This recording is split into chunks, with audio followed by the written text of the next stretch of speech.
4th some பார்க்க போகிறோம். அதாவது சாப்டர் நேம் வந்து algebraic expression. Simplify by combining the like டேர்ம்ஸை கம்பைன் பண்ணி நம்ம எழுத போகிறோம். நம்பர் வச்சும் கொடுத்துருப்பாங்க, இல்லை வேரியபிள் மட்டும் கொடுத்துருப்பாங்க. இதில் ஃபஸ்ட்டு ஏ சம் பாருங்கள், வேரியபிள் மட்டும்தான் கொடுத்துருக்காங்க. இப்போ வேரியபிள் பார்க்கலாமா? என்ன கொஷின் கொடுத்துருக்காங்க? A minus A minus B, minus of A minus A minus பின்னு கொடுத்துட்டாங்க. முதல்ல ப்ராக்கெட் இருக்கிறத நல்லா கரெக்டாக பார்த்து நீங்கள் சிம்பிளிஃபை பண்ணிவிட்டு அடுத்த ஸ்டெப் பாருங்கள். அப்போ ஏ மைனஸ் அப்படியே போட்டுட்டு மைனஸ் கூட ஏயை மல்டிப்ளை பண்ணால் மைனஸ் ஏ. புரிஞ்சுதா?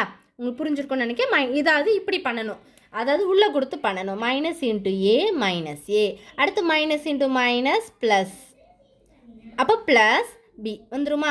இந்த மைனஸ் ஏ அப்படி வந்துருமா? அடுத்து இதை உள்ளே கொடுத்து பண்ணுங்கள், மைனஸ் ஏ, அடுத்து மைனஸ் இன்ட்டு மைனஸ் என்னது? Plus B. புரிஞ்சுதா? இப்போ இந்த ஏயும் கேன்சல் பண்ணிக்கலாம். ஏன்னா ஒரு ப்ளஸ்ஸு ஒரு மைனஸ் இருந்தால் அது வேரியபிளும் சேமாக இருந்தால் நம்மளுக்கு அது 0. ஸோ கேன்சல் பண்ணிடலாம். அடுத்து இங்கே ஒரு பி இருக்குது, அப்போ 2b. இது ரெண்டும் ஆட் பண்ணால் 2a போட்டுடலாமா? புரிஞ்சுதா உங்களுக்கு? Next 8y² plus 9y minus 9 minus of 4y² minus 4y plus 7. இப்போ சொல்யூஷன் பாருங்கள். இது என்ன பண்ணலாம்? ஃபஸ்ட்டு உள்ளது அப்படியே எழுதிக்கோங்க. இந்த டேமை அப்படியே எழுதிட்டு மைனஸை உள்ளே கொடுத்து பெருக்கணும். மைனஸ் இன்ட்டு மைனஸ், இங்கே வந்து ப்ளஸ்ஸு ஒன்றுமே இல்லைன்னா plus. So minus into plus என்னதாயிரும்? Minus 4y². புரிஞ்சுதா? அடுத்து மைனஸ் இன்ட்டு மைனஸ் என்னது? Plus 4y. அடுத்து மைனஸ் இன்ட்டு ப்ளஸ் என்னது? மைனஸ் 7. இப்படி தான் பண்ணணும். ஓகேவா? இப்போ இங்கேயும் 8y² இருக்குது, இங்கே 4y². கம்பைன் பண்ணால் என்ன வரும்? 8ல் 4 போனால் 4y². இங்கே 9y இருக்கும், இங்கே 4y இருக்கும். ரெண்டையும் ஆட் பண்ணிங்கன்னா 13y. இங்கே மைனஸ் 9 இருக்குது, இங்கே மைனஸ் 7 இருக்குது. சைன் சேமாக இருந்தால் ஆட் தான் பண்ணணும். சைன் சேமாக இருந்தால் ஆட் பண்ணணும். ஸோ அப்போ 9ஐயும் 7ஐயும் ஆட் பண்ணிங்கன்னா 16. அதாவது நான் முன்னாடியே சொல்லியிருக்கேன், ப்ளஸ் இன்ட்டு ப்ளஸ்னால் என்னது?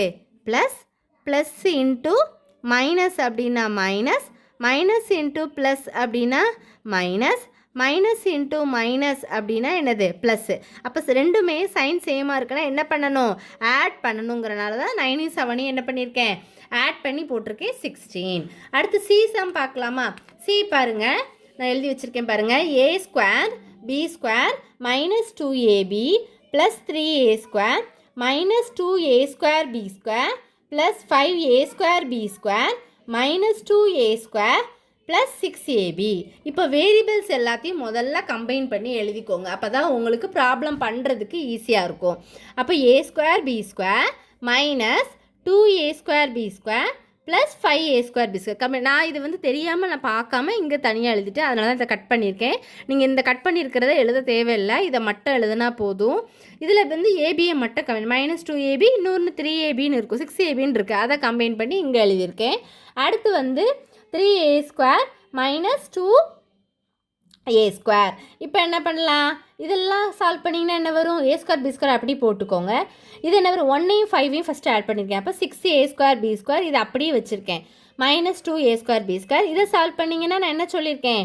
Plus into plus plus, plus into minus minus, minus into plus minus, minus into minus plus. இந்த பாக்ஸை வந்து எப்போவுமே உங்களுக்கு எல்லா சமுக்கும் நிறைய யூஸ்ஃபுல்லாக இருக்கும், அதனால் கண்டிப்பாக தெரிஞ்சு வச்சுக்கோங்க.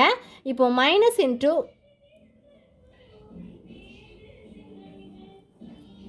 சரி, இப்போ இதை வந்து நீங்கள் வந்து கண்டிப்பாக என்ன பண்ணணும்? தெரிஞ்சு வச்சுக்கணும். அப்போ தான் உங்களுக்கு குழப்பாது. இப்போ பாருங்கள், இங்கே ஒரு -2 இருக்குது, இங்கே ப்ளஸ் இருக்குது. சைன் வந்து டிஃப்ரெண்ட்டாக இருந்தால் என்ன பண்ணணும்? மைனஸ் தான் பண்ணணும். 6ல் 2 போனால் 4ab. இங்கே ப்ளஸ் 3 மைனஸு, ஒரு ப்ளஸ்ஸு ஒரு மைனஸ் இருந்தால் மைனஸ் தான் பண்ணும். 3ல் 2 போனால் 1. நம்ம 1 போட்டுக்கலாம், இல்லை போடலாம்னு விட்டுடலாம். இப்போ இதில் 6ல் 2 போனால் 4a² b² 4ab plus a². இவ்வளோதான் அந்த சம், இவ்வளோதான் வீடியோ. நல்லா போட்டு பாருங்கள். எதுவும் டவுட்ஸ் இருந்தால் கண்டிப்பாக கேளுங்க ஸ்டூடெண்ட்ஸ். தேங்க்யூ.